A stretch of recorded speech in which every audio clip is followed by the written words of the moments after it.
La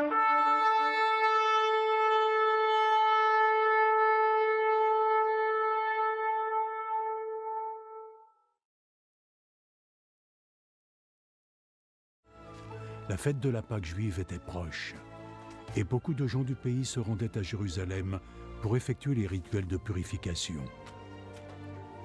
Ils cherchaient Jésus, et tout en se rassemblant dans le temple, ils se demandaient les uns les autres « Qu'en pensez-vous ?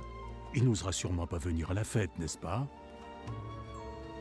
Les chefs des prêtres et les pharisiens avaient ordonné que si quelqu'un savait où était Jésus, il devait les avertir afin qu'ils puissent l'arrêter.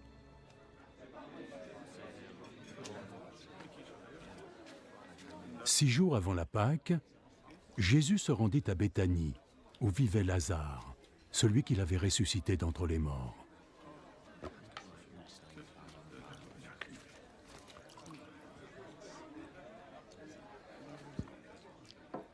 Là, on lui prépara un dîner avec l'aide de Marthe qui aida à le servir.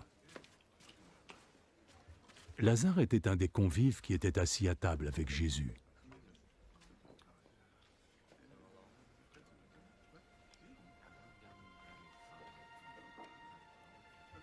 Marie prit alors un demi-litre d'un parfum très cher, fait de nard pur.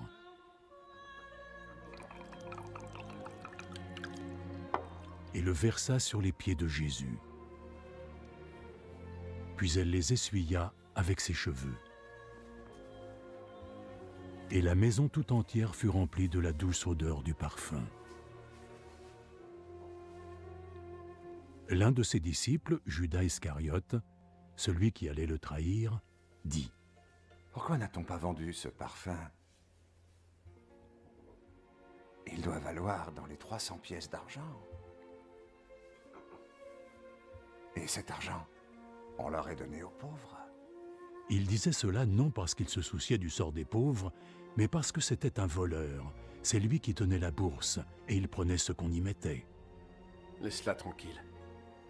Elle veut garder ce qui reste pour le jour de mes funérailles. Vous aurez toujours des pauvres avec vous. Mais moi, vous ne m'aurez pas toujours.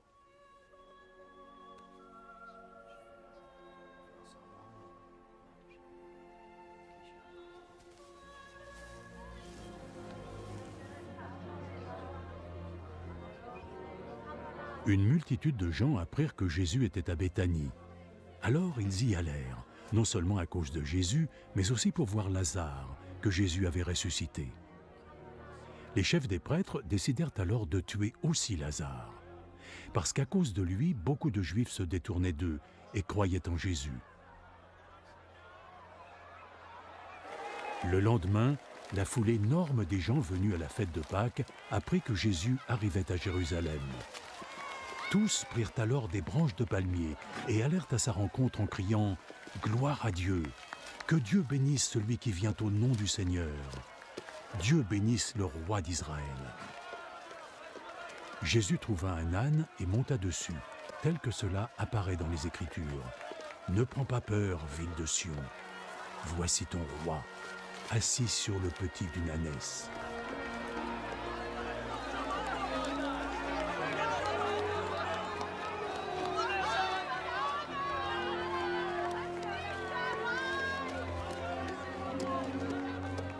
Ses disciples ne comprirent pas tout de suite l'ampleur de cet acte, mais lorsque Jésus eut été glorifié, ils se souvinrent que les Écritures avaient annoncé cela à son sujet, et que cela avait été accompli pour lui.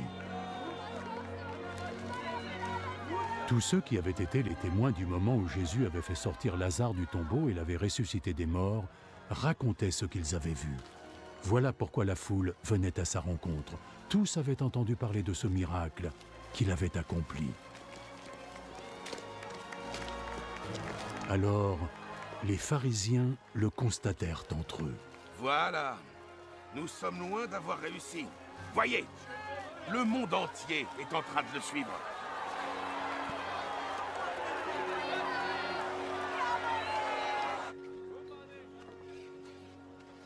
Quelques Grecs faisaient partie de ceux qui étaient venus adorer Dieu pendant la fête. Ils s'adressèrent à Philippe, qui était de Bethsaïda en Galilée. « Seigneur, nous voulons voir Jésus. » Philippe alla le dire à André. Puis tous deux, ils allèrent le dire à Jésus.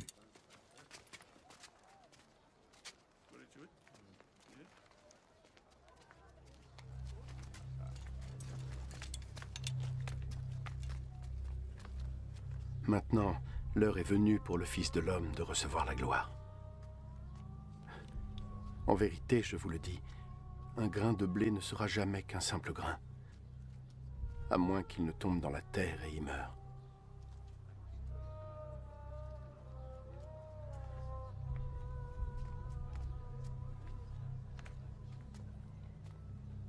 Et quand il meurt, il produit alors beaucoup de graines. Ceux qui chérissent leur propre vie la perdront. Mais ceux qui refusent leur vie dans ce monde la garderont pour la vie éternelle.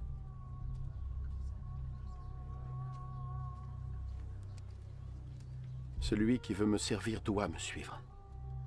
Ainsi, mon serviteur sera là où je suis, et mon Père honorera quiconque me servira.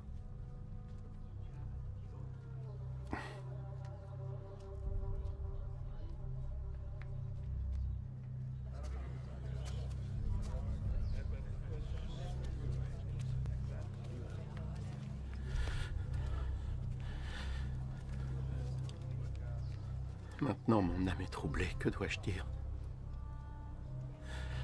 Dois-je dire, Père, ne permets pas à cette heure d'arriver? Mais je suis venu pour ça.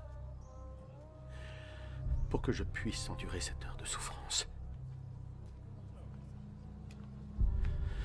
Père, donne gloire à ton nom. Alors une voix parvint du ciel. « Je l'ai déjà glorifié, et je le glorifierai de nouveau. »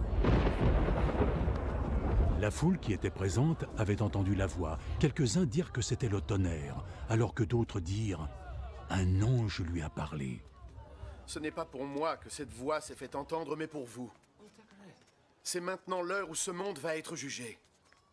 L'heure où le souverain de ce monde va être chassé. Et moi, quand j'aurai été élevé de la terre, j'attirerai tous les hommes à moi. En disant cela, il indiquait quel genre de mort il allait devoir endurer. Dans notre loi, il est dit que le Messie vivra éternellement. Comment peux-tu dire alors que le Fils de l'homme doit être élevé? Qui est ce Fils de l'homme?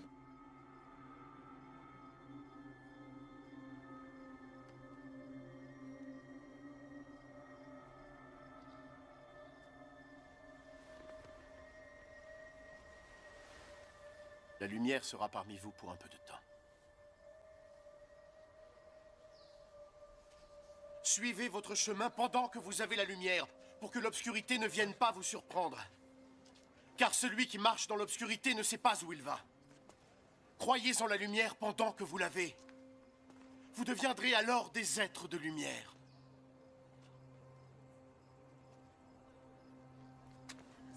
Après avoir parlé ainsi, Jésus s'en alla et se cacha loin d'eux.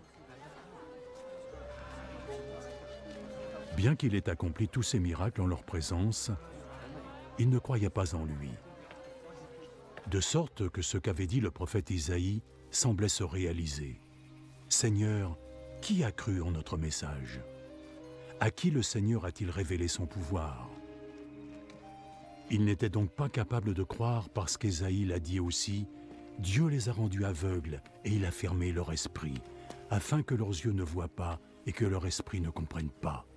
Voilà pourquoi ils se tournent vers moi, dit Dieu, pour que je les guérisse.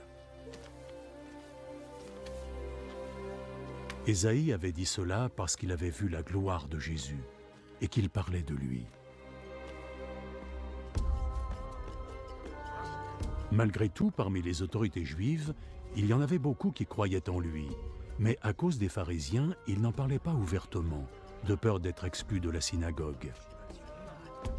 Il préférait encore l'approbation des hommes à celle de Dieu. Jésus proclama « Celui qui croit en moi ne croit pas seulement en moi, mais aussi en celui qui m'a envoyé. Celui qui me voit voient aussi celui qui m'a envoyé. Je suis venu dans le monde comme une lumière, afin que quiconque qui croit en moi ne reste pas dans l'obscurité. Si quelqu'un entend mes paroles et ne les met pas en pratique, ce n'est pas moi qui le juge. Je suis venu pour sauver le monde, pas pour le condamner. Ceux qui me rejettent et qui n'entendent pas mes paroles trouvent là ce qui les jugera. La parole que j'ai annoncée, c'est elle qui les jugera au dernier jour. Et c'est la vérité, parce que je ne parle pas en mon nom. Mais le Père qui m'a envoyé m'a ordonné ce que je devais dire et annoncer. Et l'enseignement que m'a confié le Père, c'est la vie éternelle. Donc ce que je dis est ce que le Père m'a dit de dire.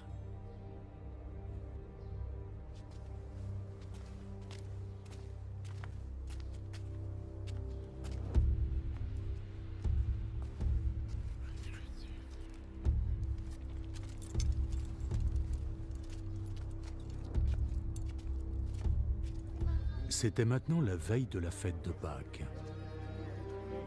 Jésus savait que l'heure était venue pour lui de quitter ce monde et rejoindre le Père.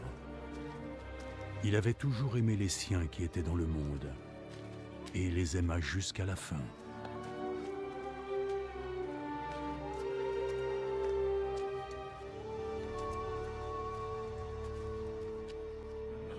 Jésus et ses disciples étaient en train de dîner.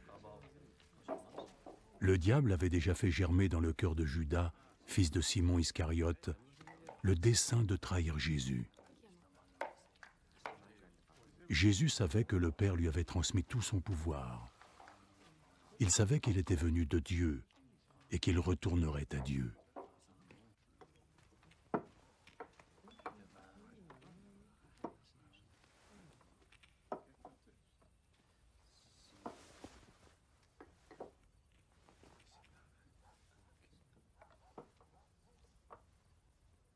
Alors il se leva de table, il ôta ses vêtements, puis mit un linge autour de sa taille.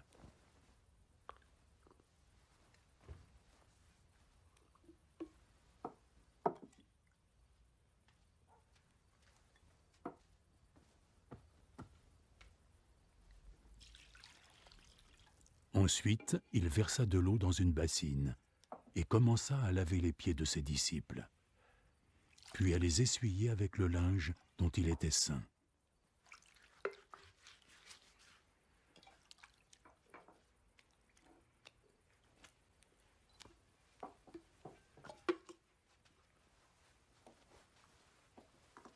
Ce fut le tour de Simon-Pierre. Est-ce que tu as l'intention de me laver les pieds, Seigneur? Tu ne comprends pas maintenant ce que je fais, mais tu le comprendras plus tard. Jamais, jamais de la vie tu ne me laveras les pieds. Si je ne te lave pas les pieds, tu ne recevras aucune part de moi. Seigneur, dans ce cas, ne me lave pas que les pieds, mais aussi les mains et la tête. Ceux qui ont pris un bain sont complètement propres, et ils n'ont plus besoin de se laver, mis à part les pieds. Vous êtes tous propres.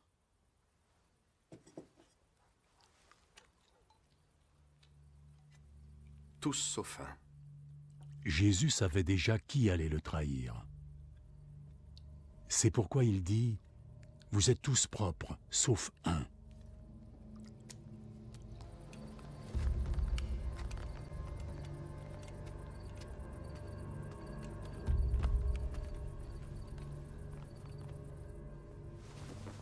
Après que Jésus eut lavé les pieds de ses disciples, il remit ses vêtements et retourna à la table. Avez-vous compris ce que je viens de vous faire? Vous m'appelez Maître et Seigneur. Et vous avez raison de le faire puisque c'est ce que je suis.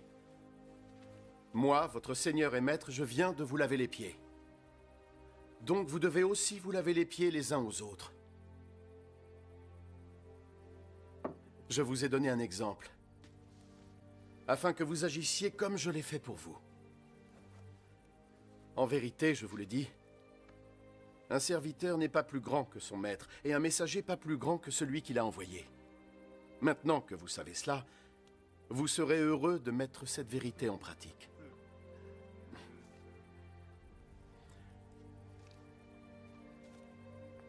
Je ne parle pas de vous tous ici. Je connais ce que j'ai choisi. Mais l'Écriture a raison quand elle dit « Celui qui a partagé mon pain s'est retourné contre moi ». Je tiens à vous le dire maintenant, afin que lorsque ce moment arrivera, vous puissiez croire que je suis qui je suis. En vérité, je vous le dis, quiconque reçoit celui que j'envoie me reçoit également. Et quiconque me reçoit celui qui m'a envoyé.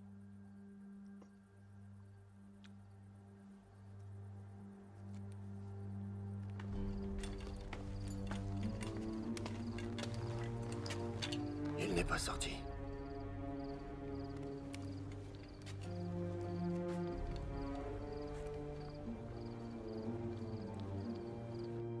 Après ces paroles, Jésus était profondément troublé. Et il déclara solennellement, « En vérité, je vous le dis, l'un d'entre vous ici va me trahir. » Mais, enfin, Seigneur...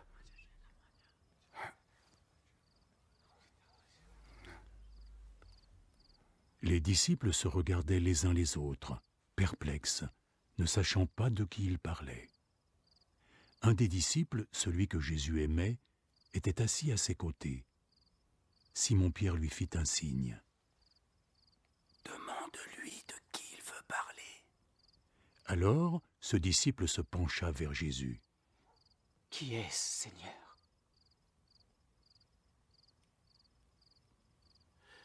Je vais tremper du pain dans la sauce et le lui donner. Ce sera lui.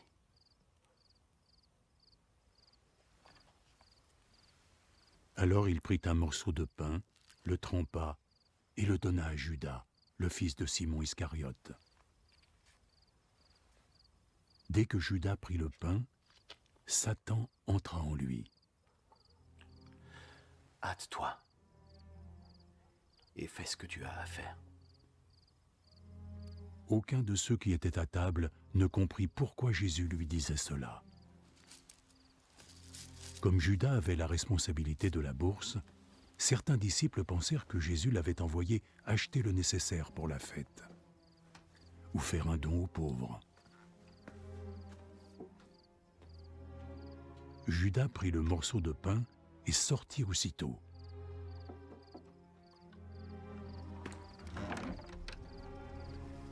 C'était la nuit.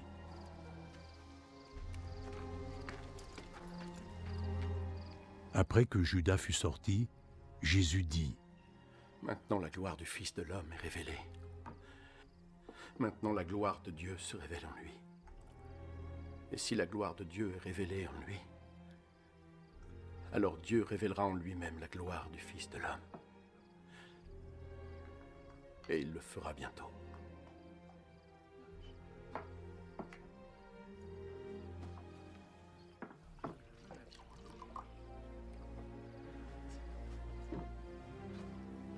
Mes enfants, je ne suis avec vous encore que pour peu de temps. Vous me chercherez, mais je vous répète ici ce que j'ai dit aux autorités juives. Vous ne pouvez aller là où je vais.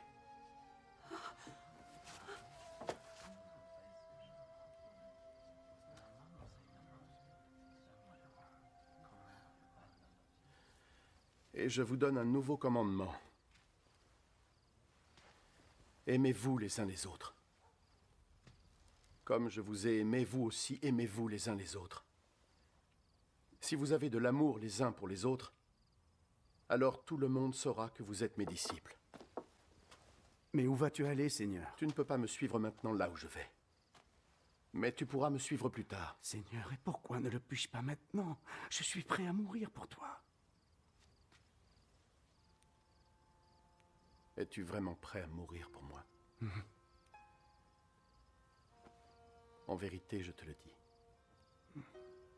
Avant que le coq chante, tu auras prétendu 3 fois que tu ne me connaissais pas. Ne sois ni inquiet ni fâché. Aie confiance en Dieu.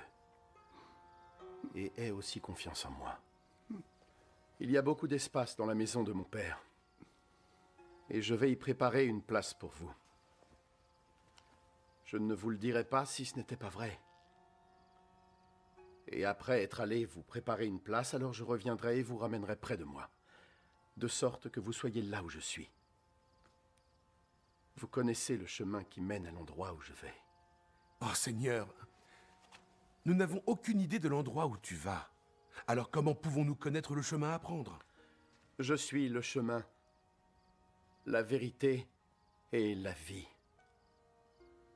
Nul ne peut aller au Père autrement que par moi. Si vous me connaissez, vous connaîtrez aussi mon Père. Et dès à présent, vous le connaissez et vous l'avez vu. Seigneur, montre-nous le Père. Et cela nous suffit. Il y a tant de temps que je suis avec vous. Et tu ne me connais pas, Philippe? Celui qui m'a vu a vu le Père, alors pourquoi dis-tu donc « montre-nous le Père » ? Ne crois-tu pas, Philippe, que je vis dans le Père et que le Père vit en moi? Les paroles que je vous ai dites ne viennent pas de moi. C'est le Père qui demeure en moi, qui accomplit son œuvre. Croyez-moi quand je dis que je vis dans le Père et le Père vit en moi. Sinon, croyez au moins en ce que j'accomplis. En vérité, je vous le dis, ceux qui croient en moi feront ce que je fais. Oui, ils feront même de plus grandes choses. Parce que je vais auprès du Père. Et je ferai tout ce que vous demanderez en mon nom, afin que la gloire du Père apparaisse à travers le Fils. Si vous demandez quelque chose en mon nom, je le ferai.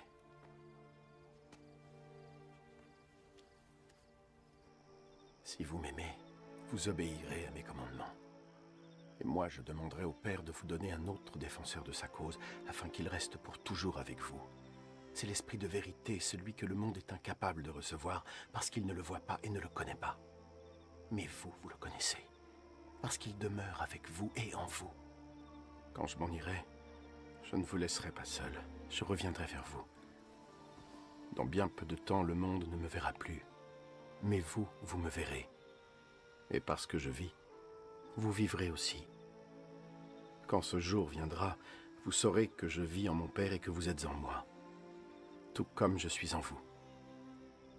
Ceux qui acceptent mes commandements et qui les suivent sont ceux qui m'aiment. Mon Père aimera ceux qui m'aiment. Moi aussi je les aimerai et me montrerai à eux.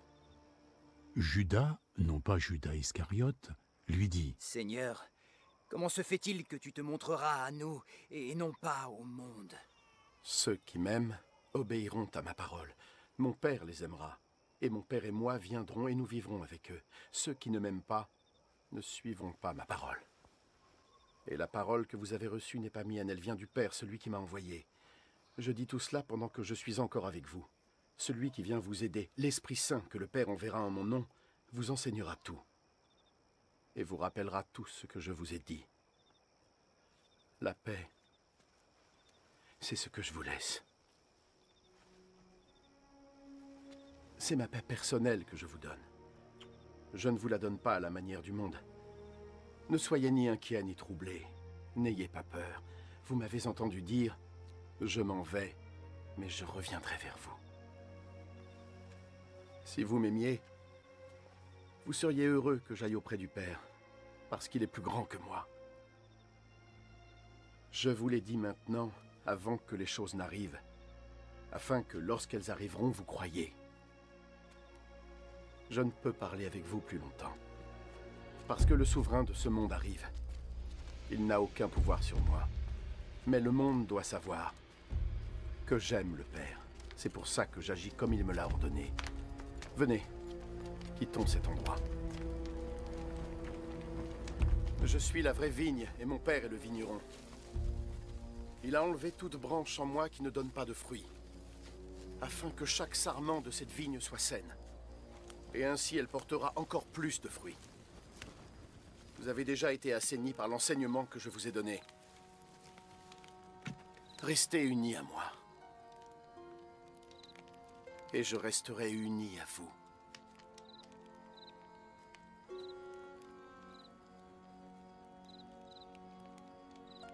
Un sarment ne porte pas de fruit lui-même. Il ne le peut que s'il est attaché au pied de vigne. De même, vous ne pouvez porter de fruits sans être unis à moi. Je suis la vigne. Et vous êtes les sarments. Ceux qui restent unis à moi et à qui je reste uni portent plus de fruits, car vous ne pouvez rien faire sans moi. Ceux qui ne restent pas unis à moi sont éjectés comme des sarments, ils se dessèchent. Les sarments secs sont ramassés, puis sont jetés au feu. Et ils y sont brûlés. Si vous restez unis à moi et que mes paroles demeurent en vous, demandez tout ce que vous désirez, et vous l'obtiendrez. Mon Père sera glorifié si vous portez beaucoup de fruits. Et c'est ainsi que vous devenez mes disciples. Je vous aime, tout comme le Père m'aime. Demeurez dans mon amour. Si vous suivez mes commandements, vous demeurerez dans mon amour, comme j'ai suivi les commandements de mon Père, et demeure dans son amour. Je vous ai dit cela afin que ma joie soit en vous, et que votre joie soit entière. Voici mon commandement. Aimez-vous les uns les autres comme je vous aime. Le plus grand sentiment d'amour envers vos amis, c'est de donner votre vie pour eux. Et vous êtes mes amis si vous faites ce que je vous demande. Je ne vous appelle plus serviteur, parce que le serviteur ne sait pas ce que fait son maître. Je vous appelle plutôt ami, parce que je vous ai transmis tout ce que j'ai appris de mon Père. Ce n'est pas vous qui m'avez choisi. C'est moi qui vous ai choisi. Et je vous ai chargé d'aller et de porter beaucoup de fruits, des fruits impérissables. Et alors, le Père vous donnera tout ce que vous demanderez en mon nom. Voici donc ce qu'est mon commandement.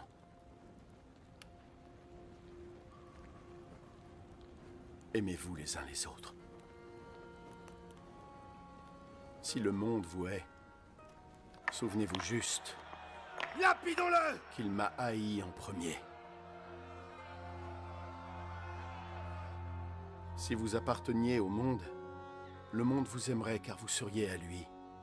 Mais je vous ai choisi et sorti de ce monde. Vous n'en faites pas partie.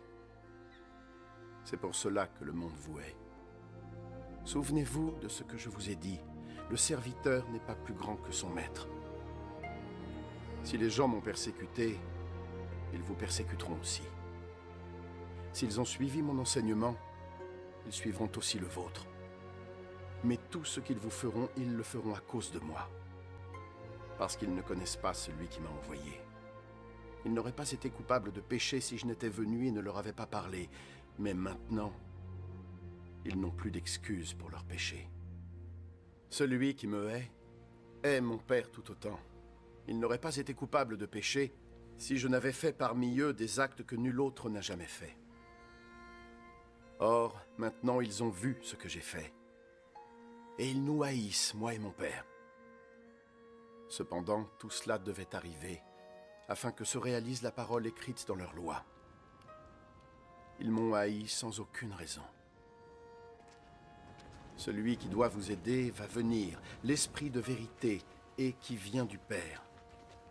Je vous l'enverrai de la part du Père, et il témoignera pour moi. Et vous aussi, vous témoignerez pour moi, parce que vous avez été avec moi depuis le commencement. Je vous ai dit cela afin que vous n'abandonniez pas la foi. Vous serez expulsés des synagogues. Et le temps viendra où ceux qui vous tueront penseront qu'en faisant cela, ils servent Dieu. Les gens agiront ainsi avec vous, parce qu'ils n'auront connu ni le Père ni moi. Et je vous dis cela pour que, lorsque le temps sera venu pour eux d'agir ainsi avec vous, vous vous souveniez que je vous l'avais dit. Je ne vous en ai pas parlé dès le commencement parce que j'étais avec vous, mais très bientôt je vais partir vers celui qui m'a envoyé. Pourtant, aucun de vous ne me demande où je vais. Et maintenant que je vous l'ai dit, vos cœurs sont remplis de tristesse. Toutefois, en vérité, je vous le dis, il vaut mieux pour vous que je m'en aille. Parce que si je ne pars pas, le défenseur ne viendra pas. Alors que si je m'en vais, je vous l'enverrai. Et quand il sera là, il prouvera à tous les êtres du monde qu'ils avaient tort à propos du péché, de la justice et du jugement de Dieu. Ils ont tort au sujet du péché parce qu'ils ne croient pas en moi.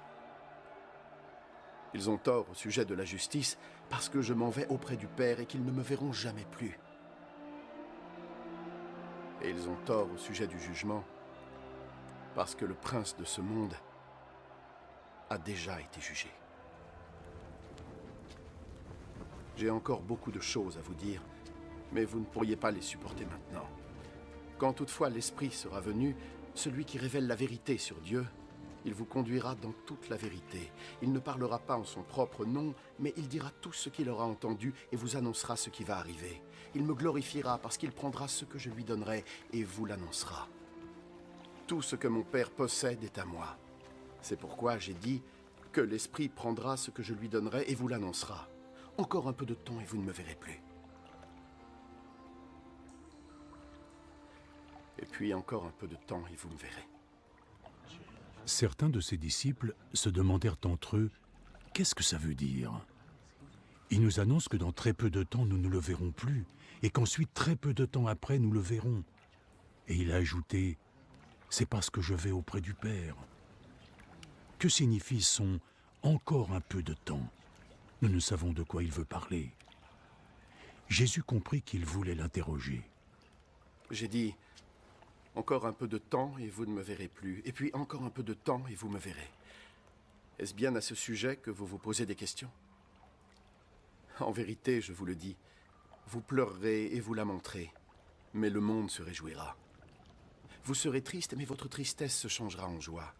Quand une femme est prête à accoucher, elle est triste parce que le temps de sa souffrance est venu, mais une fois que le bébé est né, elle oublie sa souffrance, parce qu'elle est heureuse d'avoir mis au monde un nouveau-né. C'est la même chose avec vous. Aujourd'hui, vous êtes tristesse, mais un jour je vous reverrai, et vos cœurs se rempliront de joie, une telle joie que personne ne pourra vous l'enlever. Quand ce jour sera là, vous ne m'interrogerez plus sur rien. En vérité, je vous le dis, le Père vous donnera tout ce que vous lui demanderez en mon nom. Jusqu'à présent, vous n'avez rien demandé en mon nom. Demandez et vous recevrez, afin que votre bonheur soit complet.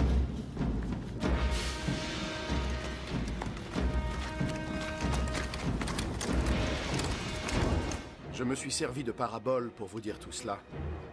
Mais le temps viendra où je n'utiliserai plus de paraboles et où je vous parlerai clairement au sujet du Père. Quand ce jour sera là, vous lui ferez vos demandes en mon nom. Et je ne dis pas que je le prierai pour vous, parce que le Père lui-même vous aime. Il vous aime parce que vous m'aimez et que vous croyez que je suis venu de Dieu. Oui, je suis venu du Père. Et je suis arrivé dans le monde. Et maintenant je quitte le monde et je pars auprès du Père. Alors ses disciples lui dirent « Voilà qu'aujourd'hui tu parles clairement, sans employer de paraboles. Nous savons maintenant que tu connais tout, et tu n'as besoin de personne pour t'interroger. C'est pourquoi nous croyons que tu es venu de Dieu. » Croyez-vous maintenant? Le moment arrive et il est déjà là, où vous serez tous dispersés. Chacun sera rentré chez soi. Et vous m'aurez laissé seul. Mais je ne suis pas vraiment seul, parce que le Père est avec moi. Je vous ai dit cela afin que vous ressentiez la paix en restant unis avec moi. Le monde va vous faire souffrir. Alors soyez braves. J'ai déjà vaincu le monde. Après que Jésus eut dit cela, il se tourna vers le ciel et dit « Père, le moment est venu. Rends gloire à ton Fils, afin que le Fils te rende gloire aussi. Tu lui as donné le pouvoir sur tous les êtres humains, afin qu'il accorde la vie éternelle à tous ceux que tu lui as confiés.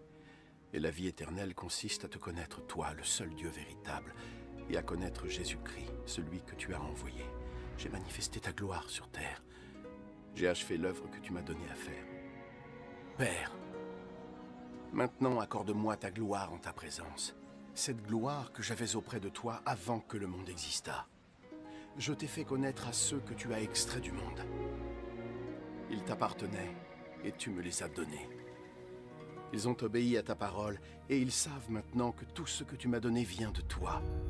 Je leur ai transmis les paroles que tu m'as données et ils les ont reçues. Ils reconnaissent le fait que je sois venu de toi et ils croient que tu m'as envoyé. Je prie pour eux. Je ne prie pas pour le monde mais pour ceux que tu m'as confiés, car ils t'appartiennent.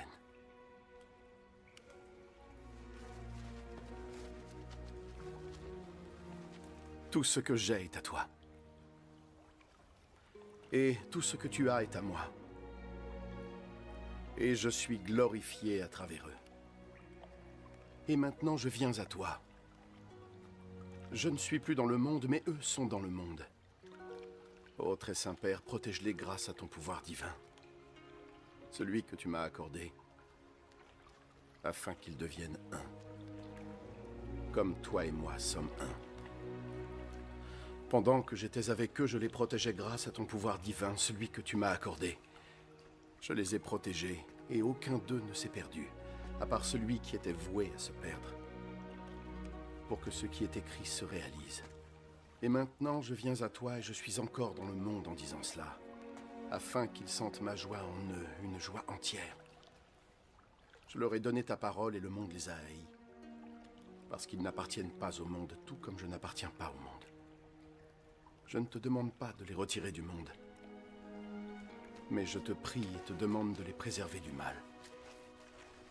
Tout comme je n'appartiens pas au monde, ils n'appartiennent pas au monde. Consacre-les en ton nom par la vérité. Ta parole est la vérité. Je les ai envoyés dans le monde comme tu m'as envoyé dans le monde. Et pour leur bien, je me dévoue entièrement à toi, de sorte qu'eux aussi puissent se dévouer entièrement à toi. Je ne prie pas seulement pour eux, mais aussi pour ceux qui croiront en moi grâce à leur message. Je prie afin que tous puissent être un. Père, puisse-t-il être en nous, tout comme tu es en moi et je suis en toi.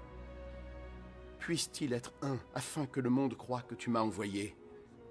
Je leur ai donné la même gloire que tu m'as donnée, afin qu'ils puissent être un, tout comme toi et moi sommes un. Moi en eux et toi en moi, afin qu'ils soient entièrement un, de sorte que le monde reconnaisse que tu m'as envoyé, et que tu les aimes comme tu m'aimes. Père, c'est à moi que tu les as confiés, et je veux qu'ils soient avec moi là où je suis, afin qu'ils puissent voir ma gloire, la gloire que tu m'as donnée, parce que tu m'as aimé avant la création du monde. Père juste, le monde ne te connaît pas, mais moi je te connais, et ceux-là savent que tu m'as envoyé. Je t'ai fait connaître à eux, et je te ferai connaître encore, afin que l'amour que tu as pour moi soit en eux, et que je sois moi-même en eux.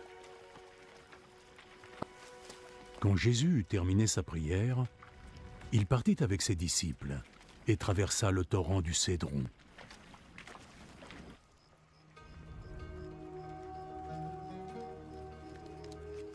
Il y avait là un jardin dans lequel Jésus entra avec ses disciples.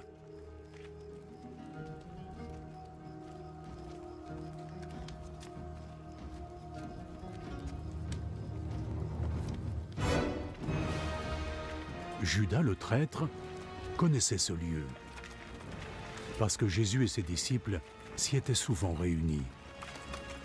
Judas se rendit donc jusqu'au jardin, emmenant avec lui une troupe de soldats romains, ainsi que quelques gardes du temple envoyés par les chefs des prêtres et des pharisiens.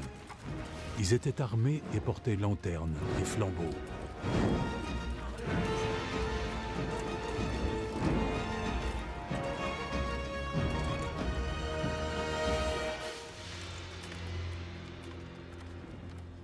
Jésus, qui savait déjà ce qui devait arriver, s'avança vers eux et demanda « Qui cherchez-vous » Jésus de Nazareth.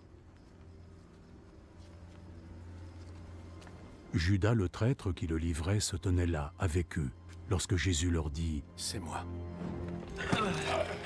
Ils reculèrent et tombèrent par terre.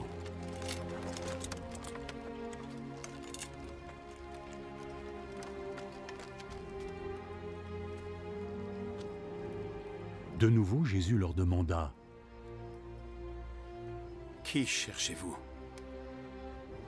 Jésus de Nazareth. Je vous ai déjà répondu que c'était moi. Si donc c'est moi que vous cherchez,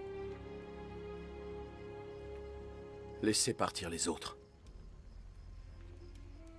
Il dit cela afin que ce qu'il avait dit se réalise. Père, je n'ai perdu aucun de ceux que tu m'as confiés. Simon-Pierre, qui avait une épée, la tira, frappa le serviteur du grand prêtre et lui coupa l'oreille droite. Ce serviteur s'appelait Malchus. Remets ton épée dans son fourreau. Penses-tu que je vais refuser de boire la coupe de souffrance que mon père m'a servie?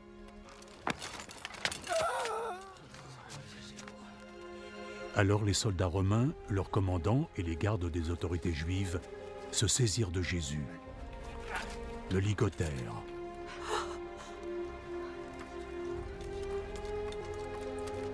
Et l'emmenèrent tout d'abord chez Anne. Anne était le beau-père de Caïphe, qui était grand prêtre cette année-là. Et c'est Caïphe qui avait prévenu les autorités juives qu'il était dans leur intérêt qu'un seul homme meure pour tout le peuple.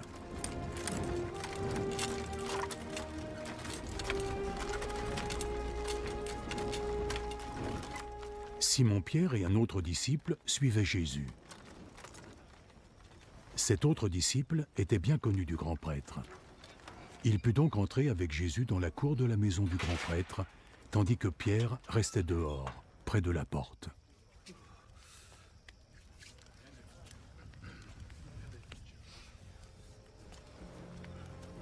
Alors, l'autre disciple ressortit, parla à la femme qui gardait la porte et fit entrer Pierre. N'es-tu pas toi aussi un des disciples de cet homme? Non, je ne le suis pas. Il faisait froid. Donc les serviteurs et les gardes avaient allumé un feu, autour duquel ils se réchauffaient. Pierre s'en était approché et se tenait avec eux. Lui aussi se réchauffait. Le grand prêtre interrogea Jésus sur ses disciples et sur son enseignement. Jésus répondit « J'ai toujours parlé ouvertement à tout le monde. J'ai toujours enseigné dans les synagogues et dans le temple où tous les gens se rassemblaient. Je n'ai jamais rien dit en secret. Pourquoi alors m'interroges-tu? Interroge ceux qui m'ont entendu et demande-leur ce que je leur ai dit. Ils savent ce que j'ai dit. » Comment oses-tu parler de la sorte au grand prêtre? Si j'ai dit quelque chose de mal, dis à tout le monde ici ce que c'était. Mais si tout ce que j'ai dit était juste, pourquoi me frappes-tu? Alors Anne l'envoya, toujours ligoté, à Caïphe le grand prêtre. Pendant ce temps, Pierre était toujours là, occupé à se réchauffer. Les autres lui demandèrent « N'es-tu pas toi aussi un des disciples de cet homme ?» Non, je ne le suis pas. Mais Pierre le nia vivement. Un des serviteurs du grand prêtre, de la même famille que celui à qui Pierre avait coupé l'oreille, lui dit « Je ne t'ai pas déjà vu avec lui dans le jardin? » Non.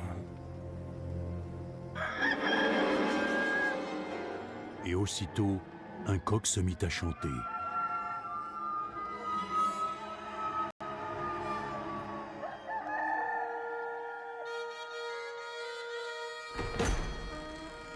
Tôt le matin, on emmena Jésus de la maison de Caïphe au palais du gouverneur romain. Mais les autorités juives n'entrèrent pas dans le palais, afin de respecter leur rituel de purification nécessaire pour manger le repas de la Pâque. Pilate sortit donc à leur rencontre et demanda. Et de quoi accusez-vous cet homme? Nous ne serions pas venus te le livrer s'il n'avait pas commis un crime. Alors prenez-le vous-même et jugez-le selon votre propre loi. Nous n'avons pas le droit de condamner quelqu'un à mort. Ainsi, la parole de Jésus, lorsqu'il avait indiqué de quelle mort il allait mourir, était en train de se réaliser.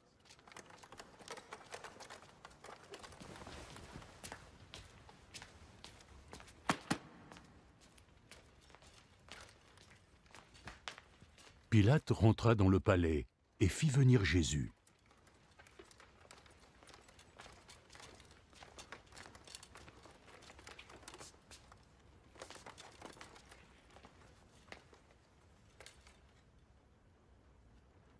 Es-tu le roi des Juifs? Cette question vient-elle de toi? Ou d'autres t'ont-ils dit ça de moi? Tu penses que moi, je suis juif? C'est ceux de ton peuple et les chefs des prêtres qui t'ont livré à moi. Qu'est-ce que tu as fait? Mon royaume n'appartient pas à ce monde. Si mon royaume appartenait à ce monde, alors mes serviteurs se battraient pour empêcher que je sois livré aux autorités juives. Non. Mon royaume n'est pas de ce monde. Tu es donc un roi. Tu le dis toi-même, je suis roi. Si je suis né et venu dans ce monde, c'est dans un seul but.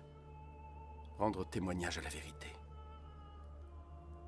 Celui qui appartient à la vérité, écoute ce que je dis. Et qu'est-ce que la vérité?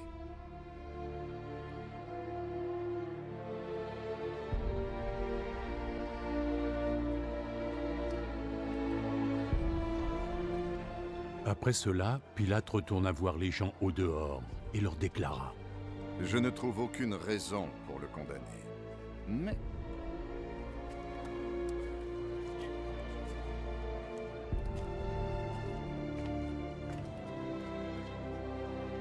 en accord avec votre coutume, je vous libère toujours un prisonnier pendant la fête de Pâques. Voulez-vous que je libère pour vous le roi des Juifs? Ils lui répondèrent en criant « Non! Pas lui! Donnez-nous Barabbas! Barabbas! Or, Barabbas était un brigand. Barabbas! Barabbas! Barabbas! Barabbas! Donnez-nous Barabbas! Alors Pilate emmena Jésus et lui fit donner le fouet. Les soldats tressèrent une couronne faite de branches épineuses et la posèrent sur sa tête. Puis ils le revêtirent d'un manteau pourpre et s'approchant de lui, ils lui dirent « Salut, roi des Juifs !» Et ils lui donnèrent des gifles.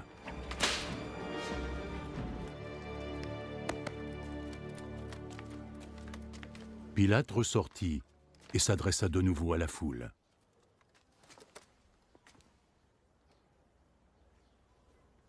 Écoutez, je vais vous amener cet homme ici dehors, afin que vous compreniez que je ne trouve aucune raison de le condamner. Regardez, voici l'homme.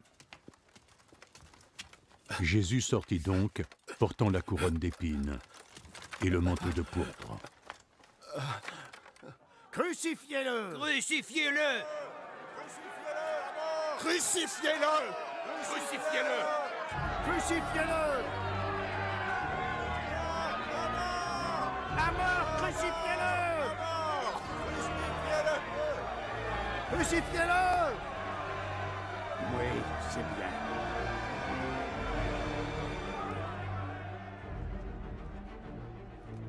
Alors prenez-le vous-même et crucifiez-le. Moi, je ne trouve aucune raison pour condamner cet homme. Nous avons nos lois, et selon elles, il doit mourir, parce qu'il a prétendu être fils de Dieu.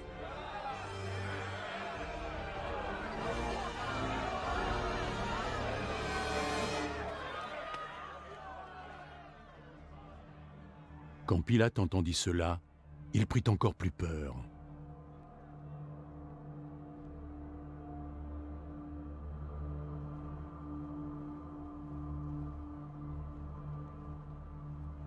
Il retourna dans le palais et demanda à Jésus. D'où est-ce que tu viens? Mais Jésus ne répondit pas. Tu ne veux pas me parler? N'oublie pas. J'ai tout le pouvoir qu'il faut pour te libérer. Mais également te faire crucifier. Si tu as ce pouvoir sur moi, c'est parce que Dieu a bien voulu te le donner. Celui qui a péché en me livrant à toi est bien plus coupable que toi. Dès qu'il entendit ces paroles, Pilate chercha le moyen de relâcher Jésus.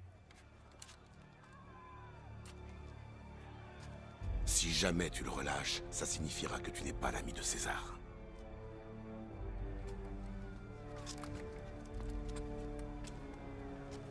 Et quiconque ose prétendre être un roi se déclare alors être l'ennemi de César.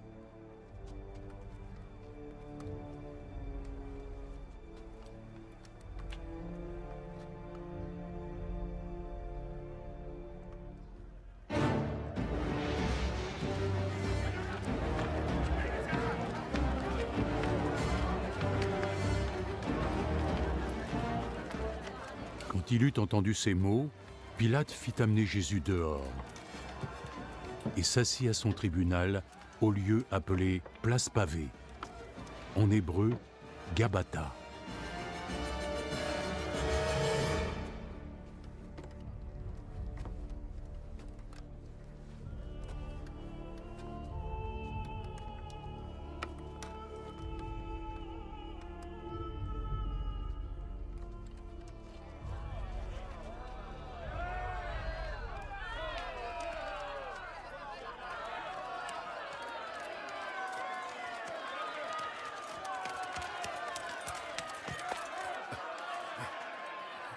C'était la veille de la fête de Pâques, et il était presque midi.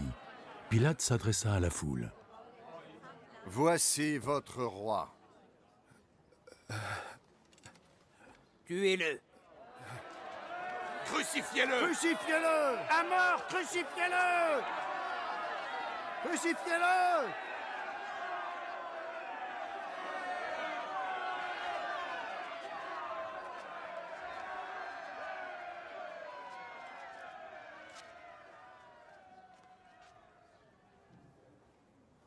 Vous voulez que je crucifie votre roi?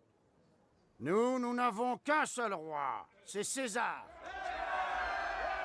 Alors Pilate leur livra Jésus, pour qu'on le cloue sur une croix.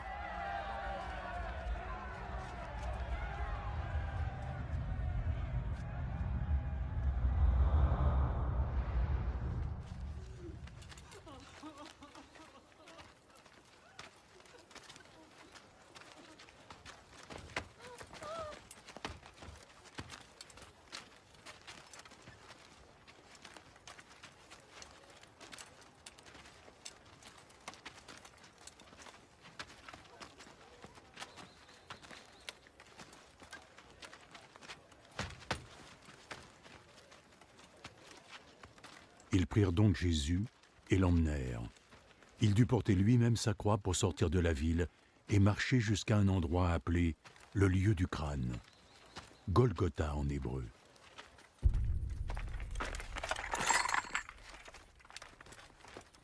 C'est là qu'il fut crucifié. Et ils crucifièrent aussi 2 autres hommes, un de chaque côté, Jésus au milieu.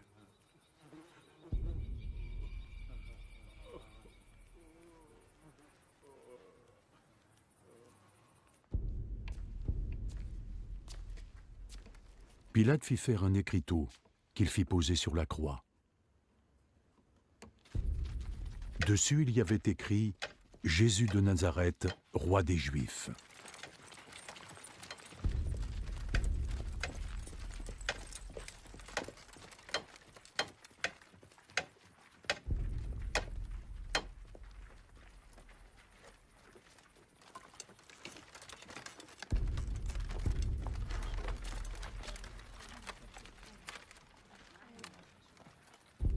Beaucoup de gens le lirent, parce que l'endroit où Jésus avait été mis en croix se trouvait près de la ville. Et l'inscription était écrite en hébreu, en latin et en grec. Les chefs des prêtres dirent à Pilate, « Plutôt que roi des Juifs, tu devrais écrire à la place. » Cet homme a dit « Je suis le roi des Juifs ». Ce que j'ai écrit restera écrit.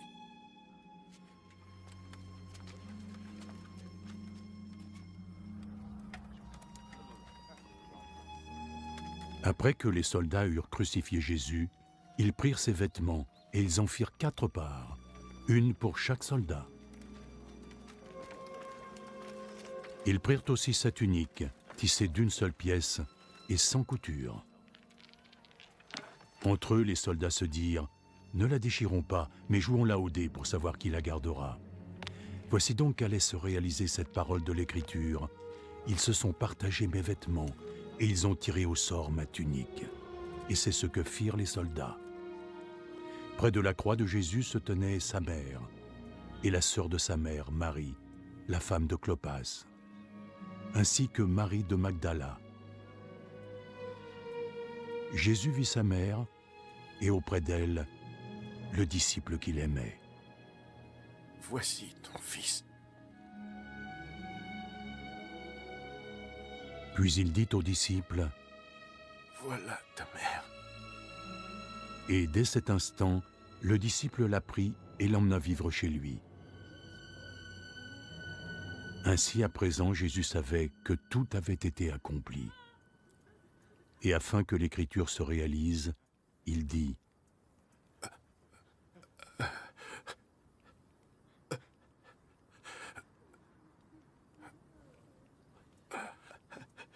J'ai soif.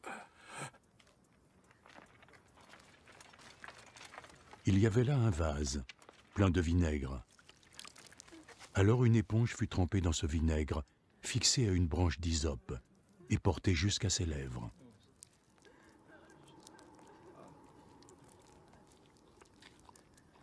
Jésus but le vinaigre.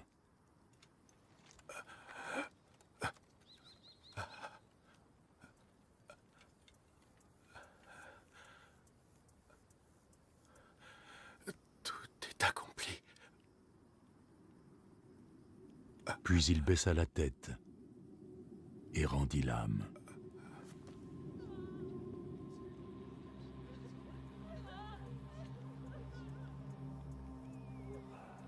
Les autorités juives demandèrent à Pilate l'autorisation pour qu'on brise les jambes de ceux qui avaient été crucifiés et qu'on descende leur corps des croix.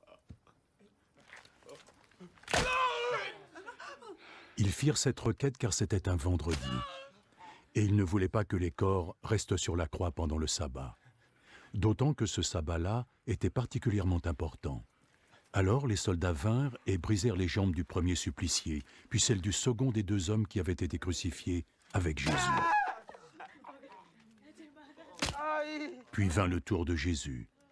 Ils virent qu'il était déjà mort, et ne lui brisèrent pas les jambes. Cependant, un des soldats lui perça le flanc avec une lance.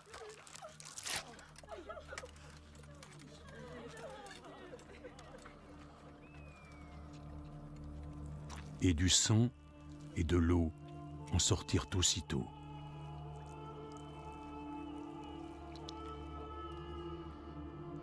L'homme qui a été témoin de ces faits les a racontés, afin que vous puissiez croire aussi. Son témoignage est vrai, et il sait, lui, qu'il dit la vérité. Cela s'est passé de sorte que soit réalisé ce passage de l'Écriture, aucun os ne lui sera brisé. Il y en a d'ailleurs un autre qui dit « Ils le regarderont, lui, qu'ils ont transpercé. »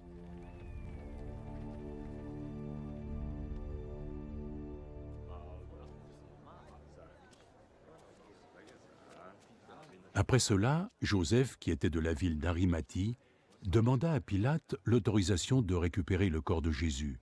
Joseph était un disciple de Jésus, mais en secret par crainte des autorités juives. Et Pilate lui permit de le prendre. Donc Joseph vint et emporta le corps de Jésus. Nicodème, celui qui une fois était allé voir Jésus pendant la nuit, accompagna Joseph, emportant avec lui près de 30 kilos d'épices, un mélange de myrrhe et d'aloès. Les deux hommes prirent le corps de Jésus et l'enveloppèrent de bandes de lin, avec les épices conformément à la coutume juive, lorsqu'ils préparent un mort avant de l'enterrer. À l'endroit où Jésus avait été mis à mort, il y avait un jardin, et dans ce jardin, un tombeau tout neuf, dans lequel on n'avait encore mis personne. Comme c'était la veille du sabbat, et que le tombeau était tout près, c'est là qu'ils déposèrent le corps de Jésus. Tôt le dimanche matin, alors que le jour n'était pas encore levé, Marie de Magdala se rendit au tombeau, et elle vit que la pierre de l'entrée avait été enlevée. Elle courut trouver Simon-Pierre et l'autre disciple que Jésus aimait.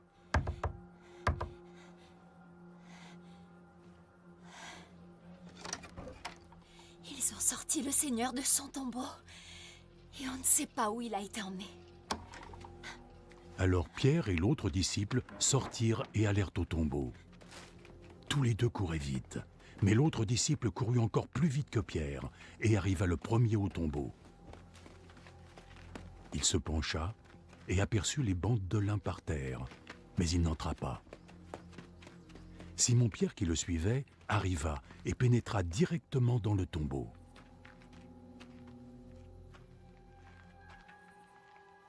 Il vit les bandes de lin à même le sol et le linge dont on avait couvert la tête de Jésus.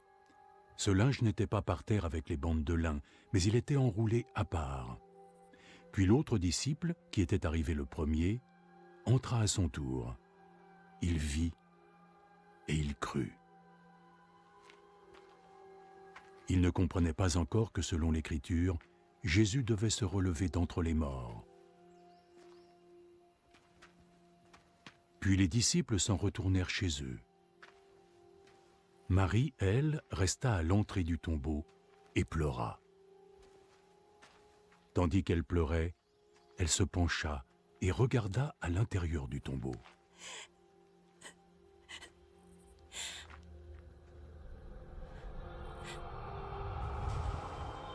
Elle vit deux anges, vêtus de blanc, assis à la place où avait reposé le corps de Jésus, l'un à la tête et l'autre aux pieds. « Femme, pourquoi pleures-tu » lui dirent-ils. « On a enlevé mon Seigneur. Et je ne sais pas où ils ont emmené son corps. » Puis elle se retourna et elle vit Jésus qui se tenait là. Mais elle ne se rendit pas compte que c'était lui. Femme, pourquoi pleures-tu? Qui est celui que tu cherches? Elle pensa que c'était le jardinier. Alors elle lui dit: « Si c'est toi qui l'as emporté, dis-moi où tu l'as emmené et j'irai le reprendre. »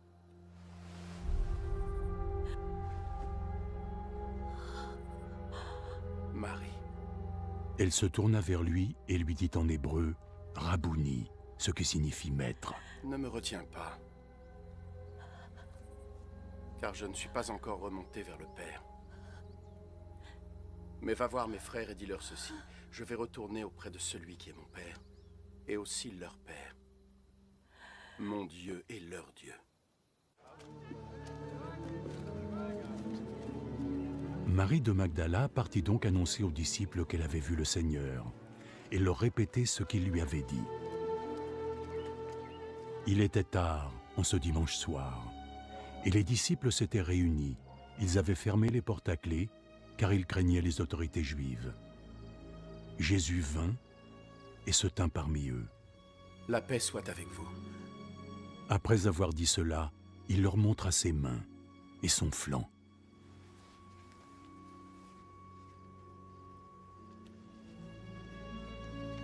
Les disciples furent remplis de joie en voyant le Seigneur.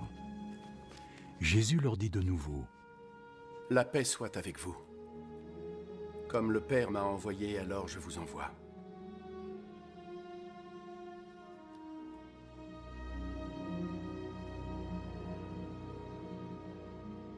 Ensuite, il souffla sur eux.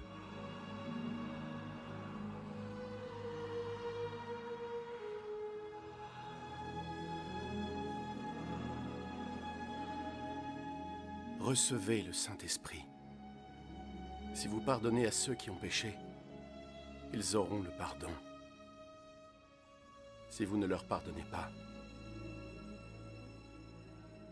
ils ne l'obtiendront pas.